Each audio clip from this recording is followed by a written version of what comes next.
Olá pessoal, tudo bem? Aqui é o Nicolai. Eu estou aqui iniciando essa transmissão ao vivo direto de Lisboa, e a ideia aqui é falar sobre as tendências da Conferência Europeia de Enneagrama que acabou de terminar aqui em Portugal, que acabou de terminar aqui em Lisboa. Peço desculpas, a gente tentou algumas transmissões pela página Enneagrama para Líderes e agora eu estou fazendo aqui do celular porque deram algumas questões técnicas. Muito bem. Primeiro, a ideia é compartilhar com vocês. Todos os anos acontece nos Estados Unidos o encontro da Associação Internacional de Enneagrama e reúne profissionais do mundo todo, e costuma haver também todo ano aqui na Europa uma conferência europeia. O ano passado ela aconteceu em Amsterdã e esse ano ela aconteceu aqui em Lisboa.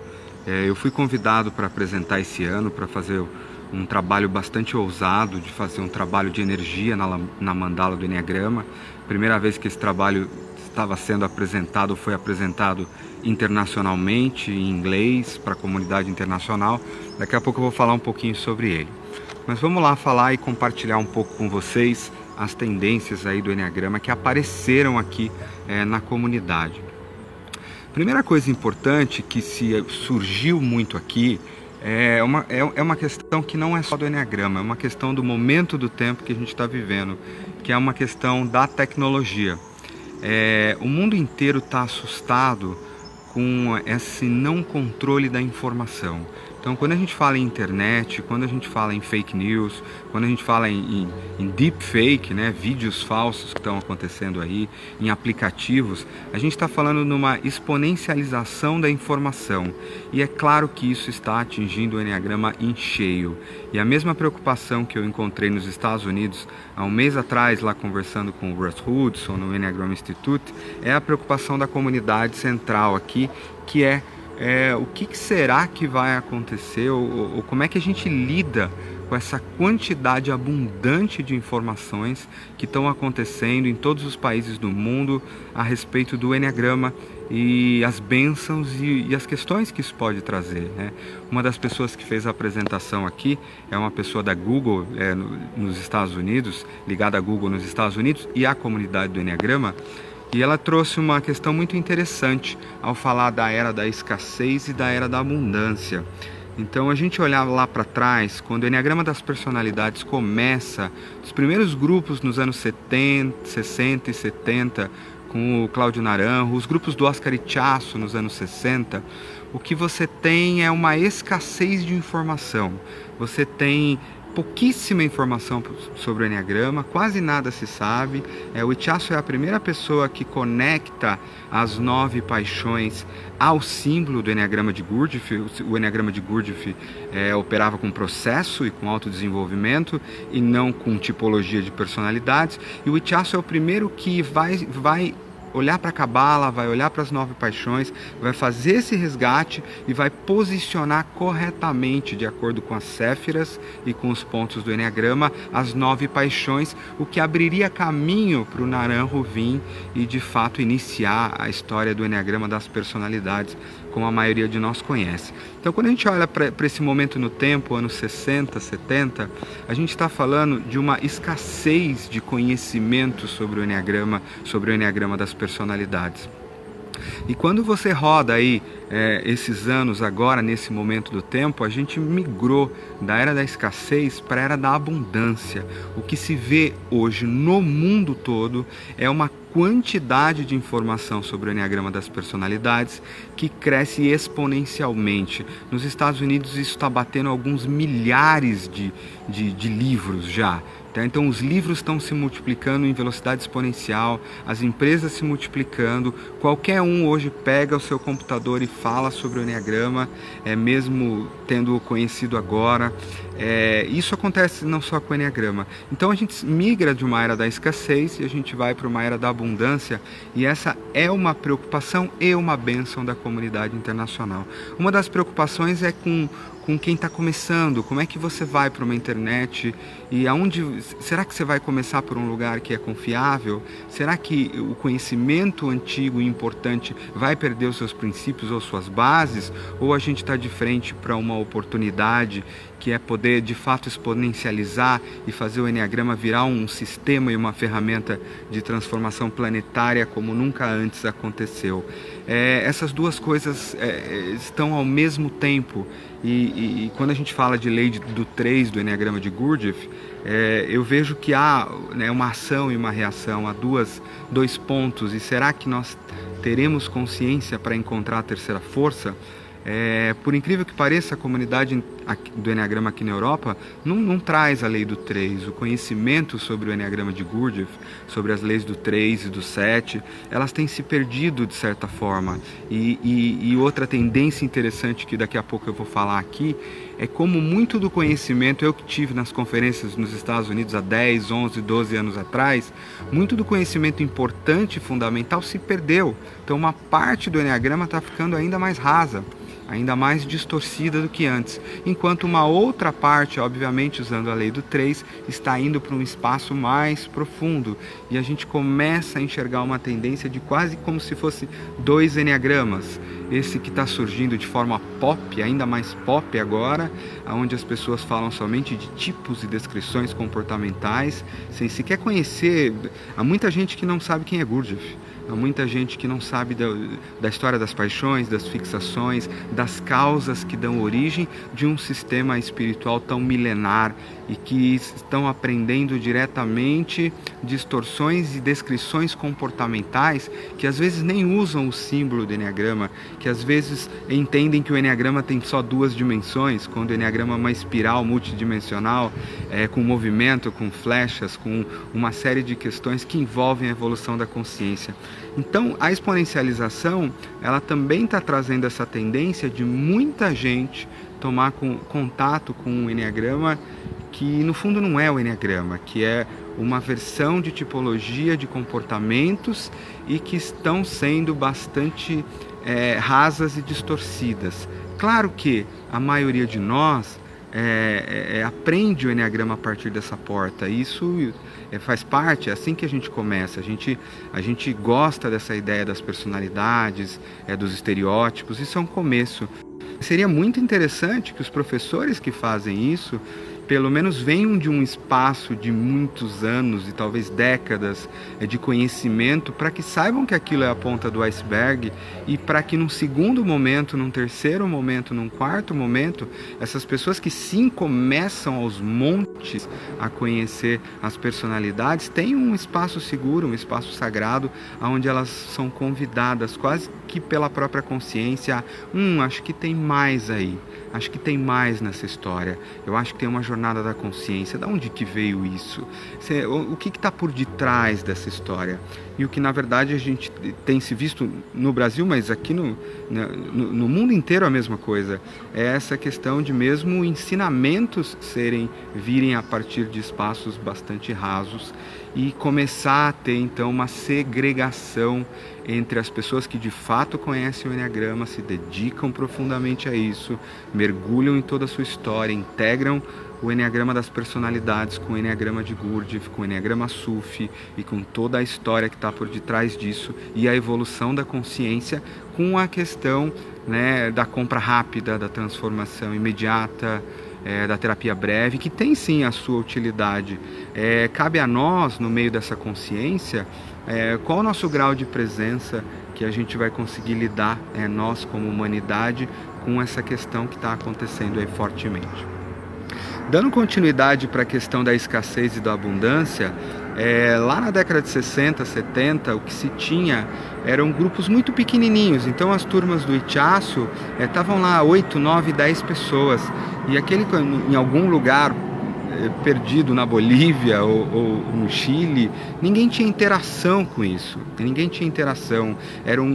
O Eneagrama era considerado um conhecimento iniciático, de escola sagrada, e portanto fechado para o público em geral. Havia medo. O que aconteceria com um instrumento de tanto poder se ele fosse disponibilizado? Será que ele seria distorcido? Será que ele seria usado? O que aconteceria com o controle sobre aquilo? Então lá naquele momento não existia internet, mas a preocupação era muito parecida com essa no momento. E o que acontece naquele ponto do tempo é que você tem uma escassez de grupos. Se você quisesse encontrar alguém para se juntar ou para estudar, você não ia conseguir. Você ia pegar um grupinho aqui, outro acolá. E nós também migramos agora para a era do relacionamento com o Enneagrama dentro da era da abundância. Hoje a gente está aqui, eu estou aqui em Lisboa fazendo uma live do meu celular porque o meu computador acabou de dar um pau e tudo bem. E a gente se adapta e estou falando com pessoas, daqui a pouco provavelmente eu devo fazer a mesma live em inglês.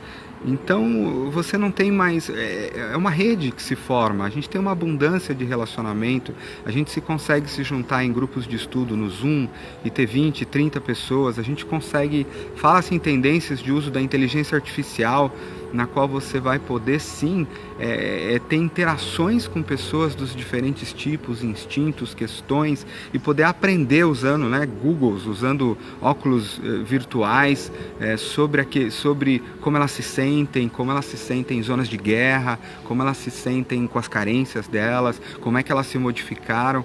Então a gente tem essa dualidade. Quem assistiu a minha palestra o ano passado no Congresso da Felicidade em Curitiba, ela está no YouTube, Nicolai, Congresso da Felicidade, volta-se para o mesmo tema. Ali eu estava falando sobre Atlântida e a questão da tecnologia, do exponencial, do digital, e do outro lado um chamado para a consciência humana, para um mergulho ainda mais profundo, para a percepção de que como seres espirituais cabe a nós a integração do céu e da terra, e aí sim nós temos condições de usar toda essa tecnologia, toda essa rede, toda essa bênção a serviço de uma elevação de presença. Então, quando a gente olha para o Enneagrama do ponto de vista de conhecimento sobre o Enneagrama das personalidades, sim, a gente migrou da era da escassez para a era da abundância. Quando a gente olha para o Enneagrama do ponto de vista de grupos, de relacionamento, de trocas possíveis, sim, a gente migrou da era da escassez para a era da abundância. Quando a gente vai para um terceiro item, que é o quanto o Enneagrama realmente nos transformou como seres humanos, como seres espirituais. O quanto nós pegamos aquele conhecimento lá atrás, que o Ichaço já trazia, dos trabalhos que a gente tinha que ter feito com o nosso coração, de sutilização da energia, de conversão das paixões em virtudes, o trabalho que a gente faz com as nossas mentes, de conversão das fixações nas ideias santas ou nas percepções, o trabalho com o nosso corpo, de conversão da raiva em poder. Quando a gente volta para Gurdjieff, um século atrás, falando sobre os 3 centros de inteligência, e quem é do Enneagrama, gente? O centro do trabalho do Enneagrama envolve os 3 centros de inteligência. Se você não está aprendendo a operar no corpo, no coração e na mente, sutilizar e se autotransformar através de práticas, você não está estudando Enneagrama ainda. Você está começando, mas o trabalho com o Enneagrama, ele acontece na sua transformação. Ele não acontece com o conhecimento só que você lê, e sim ele tem a sua utilidade, a sua porta de entrada. Então, quando a gente vai para o quanto nós de fato usamos esse conhecimento sagrado, transformamos em práticas, olhamos para nós como praticantes, como humanidade, como comunidade do Enneagrama, será que nós aumentamos o nosso estado de presença? Nós somos seres mais presentes, mais conscientes? A gente tem um corpo que é mais saudável, que é mais que usa a sua energia de forma mais inteligente, mais vital. A gente tem um coração que é mais aberto, mais sutilizado, que sintoniza mais as frequências das 9 virtudes. A gente tem uma mente que permanece um tempo maior em silêncio, a gente faz as nossas práticas de presença, a gente tem a coragem e a confiança de fazer acessos de conhecimento direto, ou seja, a razão pela qual o Enneagrama vem para o planeta há milênios retorna como Enneagrama das personalidades lá pela década de 60, é justamente essa, a transformação humana.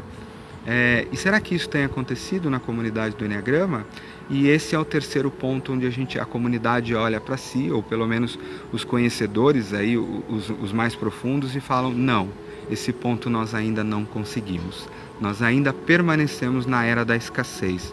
Então, se na quantidade de informação sobre o Enneagrama das personalidades. A gente migrou para a Era da Abundância na quantidade de possibilidades de relação. Nós migramos para a Era da Abundância no quanto nós usamos o sistema para nossa transformação real, pessoal, espiritual, aumento da consciência, aumento do grau de presença. Nós permanecemos na Era da Escassez, mesmo com toda essa informação, mesmo com toda esta relação. E um dos riscos que a gente corre agora é ficar criando informação, descritivo comportamental, subtipo, no dia de chuva, quando acontece alguma coisa, e não se dá conta que, no fundo, para se transformar com o Enneagrama, a gente precisa de prática. O Enneagrama é experiencial.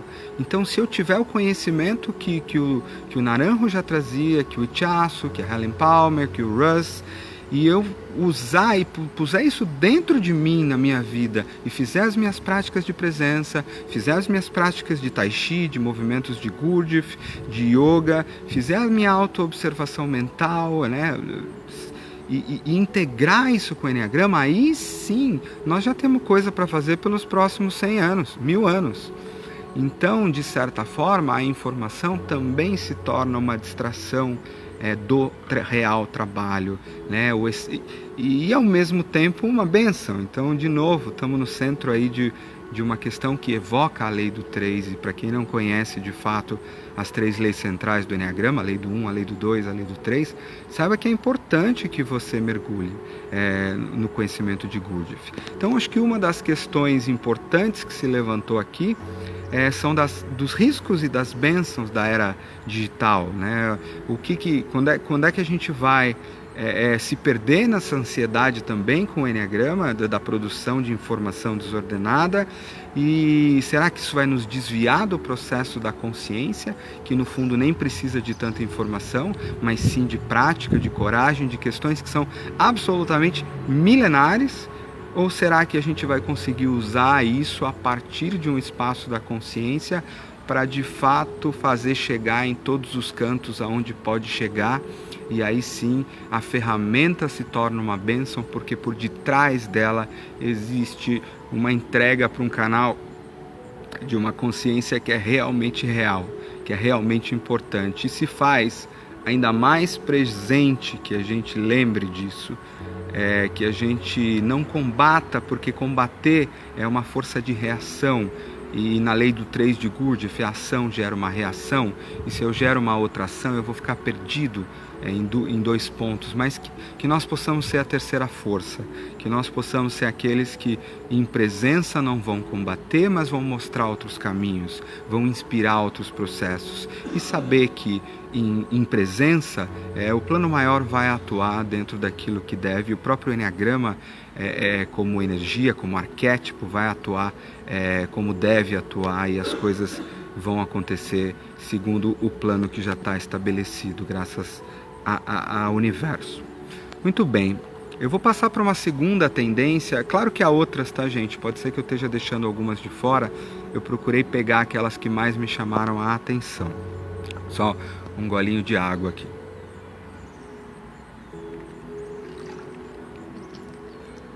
Uma segunda tendência que me espantou, eu acho que havia 4 anos que eu não participava das conferências internacionais, e a primeira que eu tive já faz 13 anos, é de uma grande tendência da redução do Enneagrama. Então, uma parte da comunidade, principalmente a comunidade mais nova, que está entrando nessa era exponencial dos últimos 1, 2, 3, 4 anos, está vindo, de certa forma, transformando o sistema numa coisa tão comportamental, tão olhada para a superfície dele, que o que acontece é que está havendo uma redução de coisas muito básicas, como, por exemplo, há várias pessoas, professores em outros países, talvez isso esteja acontecendo no Brasil, eu de fato não sei, que tem modificado o símbolo do Enneagrama, que tem fechado tríades, fechado pontos.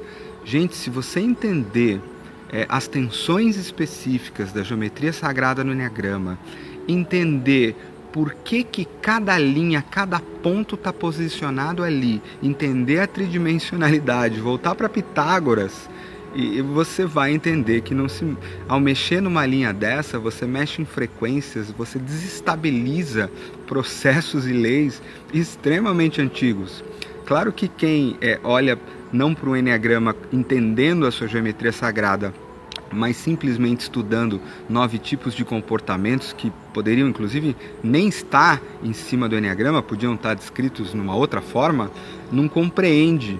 Mas é importante que todos nós estudemos, que vocês estudem o que está por detrás de cada ponto, de cada transmutação de energia. Quando eu vou no Exad, na lei do 7, os alunos do Enneacoach sabem disso. Existem leis específicas do que acontece com a energia em cada centro de inteligência nos movimentos. Existem pontos de choque pré-estabelecidos, existe uma sabedoria ali que no momento em que eu vou lá e rabisco mais um ponto aqui, isso beira o ridículo. Então, de alguma forma, essa é uma tendência que está acontecendo fora. E há professores, né? A palestra do Urânio aqui foi muito linda, porque ele estava bem bravo com isso, e somos amigos há muitos anos, e de fato deu para entender um pouco. Isso está acontecendo internacionalmente. É uma simplificação de questões e um desconhecimento de, por exemplo, quem era Gurdjieff. Então, você estudar Enneagrama ou ensinar Enneagrama sem ter consciência do que está por detrás é uma questão muito séria. Claro, você pode ensinar Enneagrama nas empresas, pode ensinar os tipos, claro que pode, eu faço isso. Eu tenho um livro sobre isso, que acabou de ser lançado em inglês, foi usado aqui, está sendo lançado agora em Lisboa. Sim, só que a gente sabe de onde vem, você sabe o que está por detrás, você pode usar da forma mais inicial, comportamental, porque assim é uma porta de entrada belíssima, e sim, as pessoas gostam disso. Ainda assim, a gente sabe de onde vem, você está conectado com essa causa, você sabe que tudo isso está a serviço da consciência humana, você não vai colocar pessoas em caixinhas, em estereótipos, você não vai fazer descrições absolutamente absurdas sobre tipos, como por exemplo o tipo 7 não termina as coisas. A gente ouviu isso aqui. Eu acho que eu tenho 3 empresas como um 7, eu devia falar isso para alguns presidentes de empresas 7 que eu atendo, de multinacionais, que eles não terminam as coisas. Essas coisas beiram o ridículo, gente, e isso está sendo escutado. Não é um problema se é inicial, mas é importante você saber continuar estudando, continuar indo, continuar buscando de certa forma. E essa tendência dessa redução, ela está acontecendo no mundo inteiro, ela não é uma exclusividade do Brasil.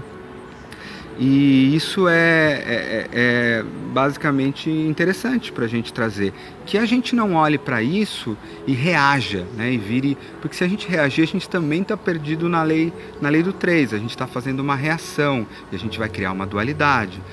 Não, mas que a gente possa manter a nossa serenidade, a nossa presença, para lidar com esse choque que vem de um ponto superior.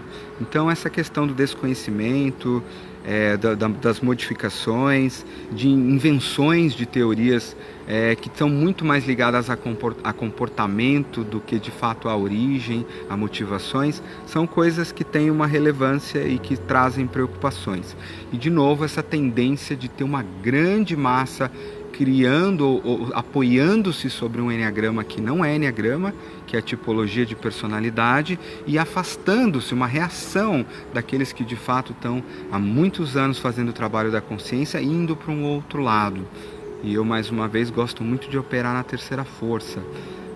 Não julgar certos ou errados, mas quem somos nós no meio disso, porque tudo tem a sua beleza e a sua bênção, e que a gente possa estar presentes para continuar. Mas essa é uma tendência, e acredito que nós no Brasil, ou os nossos amigos aqui em Portugal, o que a gente pode fazer é aumentar ainda mais a luz, aumentar ainda mais a nossa prática de presença. Esse é um choque de ponto 3, para quem conhece o Enneagrama de Gurdjieff, e nesse momento, estando em presença, uma terceira força vai se apresentar.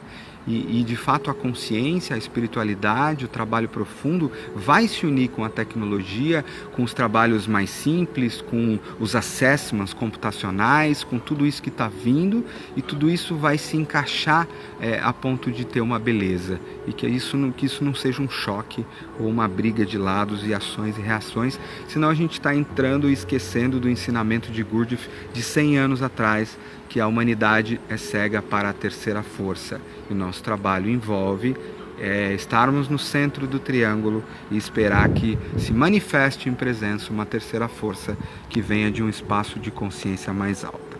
Muito bem. Passando por uma terceira tendência, aí a gente começa a ver essa questão da ação e da reação. Vários professores trouxeram aqui para a conferência, para a belíssima conferência de Lisboa, organizado aqui pelo Antônio Cordeiro, queridíssimo, pela Paula Pranto e os amigos portugueses, fizeram um belíssimo trabalho aqui. Quantas pessoas vieram fazer apresentações, pelo menos 5, ligadas aos movimentos de Gurdjieff. E eu achei isso absolutamente lindo. O mês passado eu estava no Enneagram Institute com o Russ Hudson, e o Gurdjieff, quando morreu, ele passou o bastão da escola de Gurdjieff para Madame de Saltzman, e a Madame de Saltzman foi a professora do Russ. Então, antes dele conhecer o Enneagrama das Personalidades, ele já era alguém que trabalhava com o Enneagrama de Gurdjieff, trabalhava com os movimentos, usar os movimentos sagrados que são milenares, que estão aí desde o Egito, antes do Egito, nós estamos falando de 20 mil anos, processos de danças sagradas, movimentos de elevação da consciência, através de uma tecnologia do ser que é muito antiga. Então, quando você olha para uma conferência que, por um lado, uma coisa ficando absolutamente rasa em comportamento, você vai ver 4, 5 professores trazendo as danças sagradas, trazendo as músicas de Gurdjieff, trazendo músicas trazendo coisas muito interessantes e chamando a atenção para isso. Isso é belo também. Embora ainda em ação e reação, é mais um triângulo que se forma, é mais uma lei do 3, que se nós formos conscientes o suficiente, isso ainda vai se unir em presença, e a gente pode sim ter um resgate de algo que estava no quarto caminho, que estava nas escolas de Gurdjieff, por que não trazer isso de volta à humanidade como um todo? Imagine nossas crianças nas escolas fazendo movimentos de Gurdjieff, fazendo danças sagradas, usando o corpo, usando o coração num processo harmônico de desenvolvimento da consciência. Isso é uma visão belíssima, isso é uma visão absolutamente bela. E eu acredito que isso é possível. Eu acredito que é possível sim, se nós mantivermos um estado de presença, que essas aparentemente chocantes tendências possam se unir numa abertura de uma era de ouro. Agora é importante que nós sejamos chamados à consciência o tempo todo.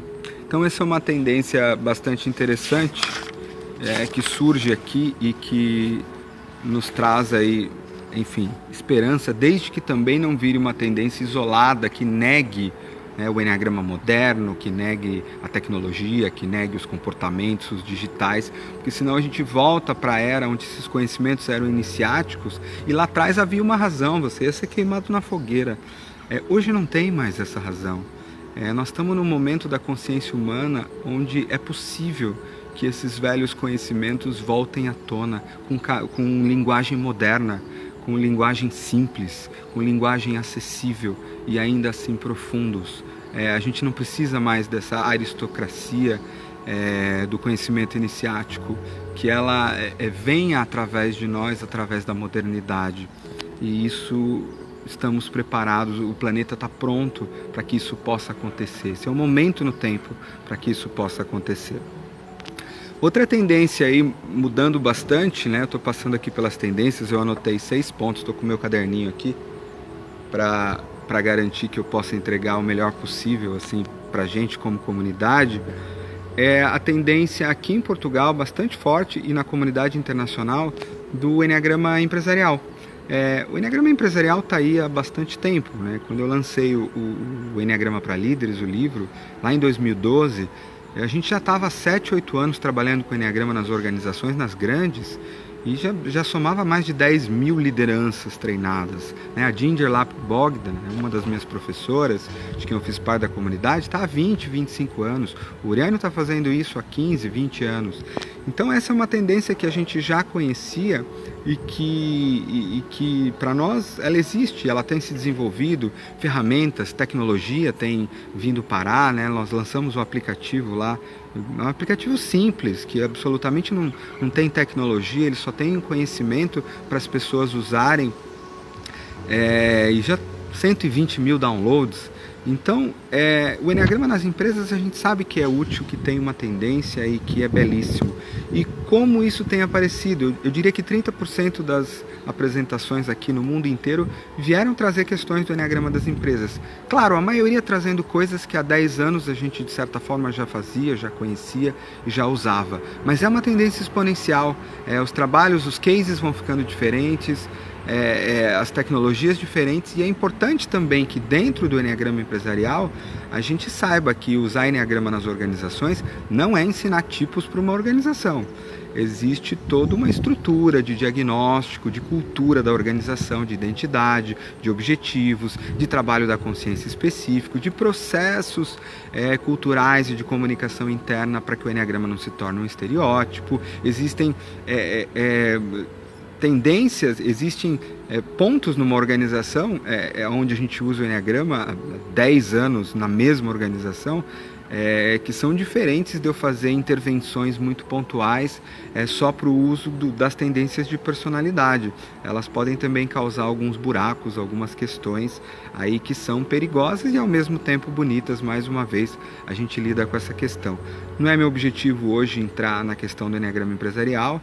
Eu acho que é um tema, como está voltando à tona, é um tema que eu vou preparar alguma coisa para a gente conversar um pouco ainda, que envolve de fato o que estar numa organização grande, numa multinacional há 10 anos com o Enneagrama em todas as esferas, em todos os pontos, o que dá certo, o que dá errado, o que nós já erramos há 10 anos atrás e que a gente está vendo as pessoas começando e que vão tropeçar de novo, o que deu certo, que eu acho que isso tem de novo voltado alguns anos para frente como algo que se faz necessário. Eu vou meditar um pouco disso, se fizer sentido a gente pode abrir um dia para conversar sobre esses cases todos aí ao redor do mundo nas organizações, tendências, riscos e outras coisas. Mas foi uma tendência aqui da Conferência Europeia, as aplicações corporativas também. Muito bem. Compartilhar agora um outro ponto e aí um compartilhar pessoal que eu acho interessante. Eu não tenho opinião formada sobre isso, mas é interessante, acredito que tem o seu valor compartilhar.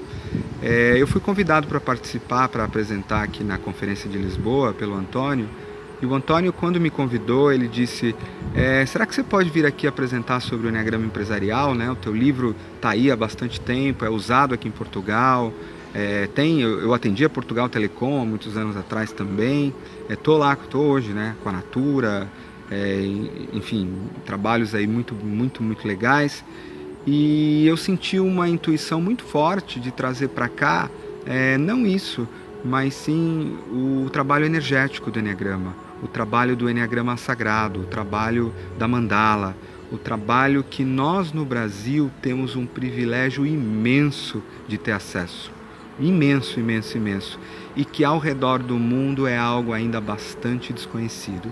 O que nós temos de conhecimento, de possibilidade de integrar a bioenergética, as constelações, a PNL sistêmica de campo, os trabalhos corporais, os trabalhos somáticos, os trabalhos intuitivos, os trabalhos xamânicos, essa beleza que o Brasil tem e nós temos de sermos abertos à nossa comunicação entre mundos, interdimensional, e o que nós desenvolvemos como tecnologia nesses últimos 15 anos é uma bênção para o planeta. O resto do planeta não tem esse acesso. O resto do planeta ainda... isso é uma função do Brasil. A gente não nasceu como uma comunidade altamente espiritualizada, onde todas as religiões convivem, onde boa parte do nosso país ou trabalha com xamanismo, ou vem do universo espírita, ou mesmo católico. Não importa, nós convivemos. Nós temos uma função planetária ligada à integração da espiritualidade. Nós temos, sim. E isso também vale para a comunidade do Enneagrama. Então, de alguma forma eu senti esse chamado, trouxe com um certo receio esse trabalho que a gente faz aí no Chantal, seja no Ennea Coaching, seja no Energy Body, e fizemos aqui um trabalho, foram algumas horas de meditação, por saber, por não tomar cuidado para não ferir culturas diferentes, para tomar cuidado, mas quem já trabalhou no tapete sabe que isso não tem controle. E na hora que eu abri o tapete, enfim, o caldeirão virou como sempre, e não era esperado, e de fato foi um trabalho muito forte, foi um trabalho feito em inglês, um trabalho feito com belíssimas pessoas aqui de Portugal participando, Egito, Estados Unidos, Europa, Alemanha, e eu não sabia como isso comportar um trabalho desse numa cultura diferente, um trabalho, e foi absolutamente a mesma coisa. Muito forte. E eu confesso que eu fiquei um pouco confuso, né? A gente não comanda esse tipo de coisas com medo de ter ferido alguma linha cultural, com medo de alguma forma receber julgamentos dessa comunidade mais nova. Enfim, são coisas naturais que todos nós temos, né? Eu já tive muito essa questão, como posso ser um consultor corporativo, trabalhar com board de organizações e ao mesmo tempo trabalhar com as energias da mandala, com o xamanismo. Dentro de mim essa questão já foi equalizada, tudo serve à consciência humana. Agora foi de fato diferente fazer isso pela primeira vez e me apresentar na comunidade internacional dentro desse trabalho. Foi um trabalho muito lindo. Eu ainda não sei as repercussões dele. Ele foi filmado, em breve ele vai ser disponibilizado. Claro que a gente vai tirar a parte que foi trabalhada com a pessoa por uma questão, enfim, terapêutica mesmo. E recebi convites para talvez fazer esse workshop no Egito, talvez fazer esse workshop aqui em Portugal, enfim, ao mesmo tempo recebi convites para fazê-lo na Califórnia. São movimentos que estão acontecendo. E é interessante saber que sim, existe receio, sim, existe perigo, preocupação, isso é verdadeiro. Ao mesmo tempo existe um chamado na comunidade internacional para ser educada por questões do mundo sutil, as quais nós do Brasil temos não só o conhecimento, como a experiência, como a delicadeza e o dever de disponibilizar. Isso não é mais certo nem mais errado, isso não é melhor nem o pior, mas o mundo, de certa forma, precisa daquilo que nós temos como bênção, que é a capacidade de estar no céu e a terra ao mesmo tempo. Então, compartilhar um pouquinho do que foi esse trabalho. Em breve o vídeo ficando pronto, a gente vai tirar só as partes do trabalho específico e colocar ele um pouquinho, e que a gente se abra como brasileiros, como portugueses, para se mostrar para o mundo, porque nós temos um grau de conhecimento muito alto e nós temos uma capacidade de integração de ferramentas e sistemas, e uma abertura capaz de liderar o movimento de espiritualização do planeta, ou da consciência, seja o nome que a gente for dar a isso, independente de religiões. Nós de fato temos essa bênção. Há tantas outras bênçãos que a gente não tem ainda e que os outros países têm. Há bênçãos de organização, bênçãos de qualidade de vida, bênçãos de prosperidade, bênçãos de tanta bênção que nós ainda não possuímos, mas a bênção de sermos canais e referência para a espiritualização e para o retorno da espiritualização no planeta, no dia a dia, nós temos. Nós absolutamente temos. E acho que nós devemos sim tornar isso disponível, e cabe ao mundo decidir o que serve e não serve. A nós apenas viver a nossa verdade como povo, a nossa verdade como cultura, e que sim, nós temos esse chamado e essa bênção. Falando um pouquinho aí de Brasil, acho que eu já acabei falando aqui no meio, não é muito diferente do que acontece na comunidade internacional.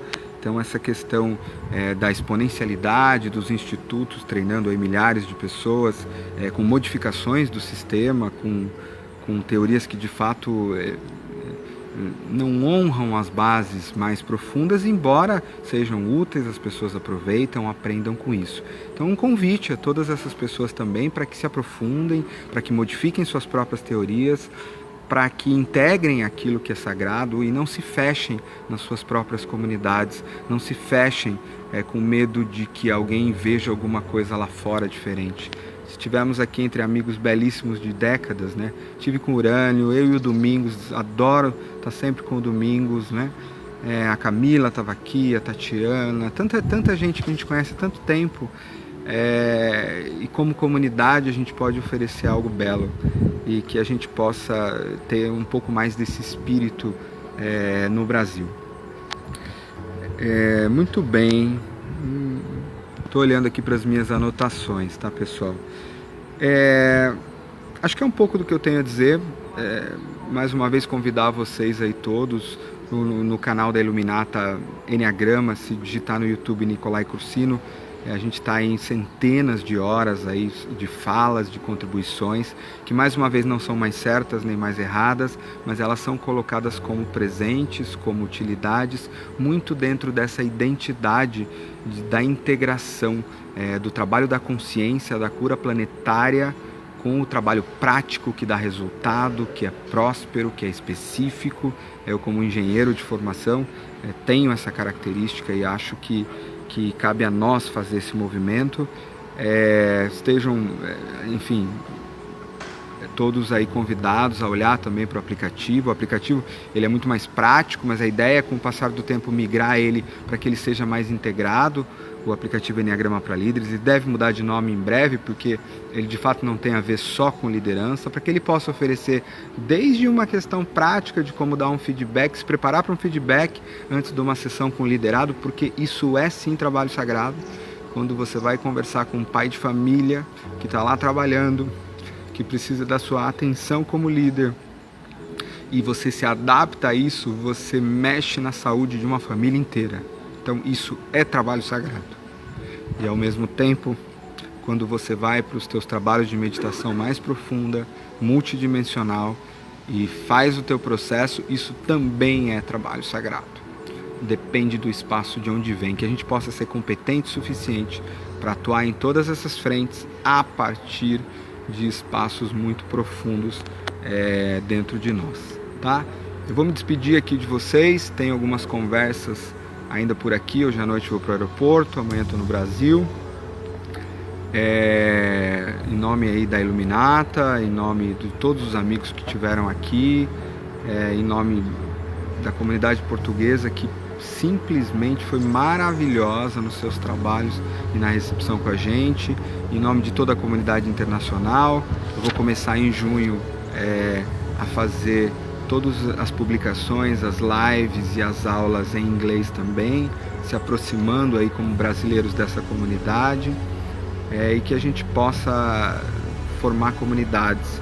Em junho e julho a gente vai convidar pessoas que quiserem encampar projetos para que a gente possa fazer mentoring, ajudar, projetos na educação infantil, projetos nas prisões, projetos sociais, projetos na liderança, projetos no dia a dia, projetos no Enneagrama divertido, enfim, tudo, desde que por detrás disso a gente honre e esteja ligado ao trabalho da consciência sempre.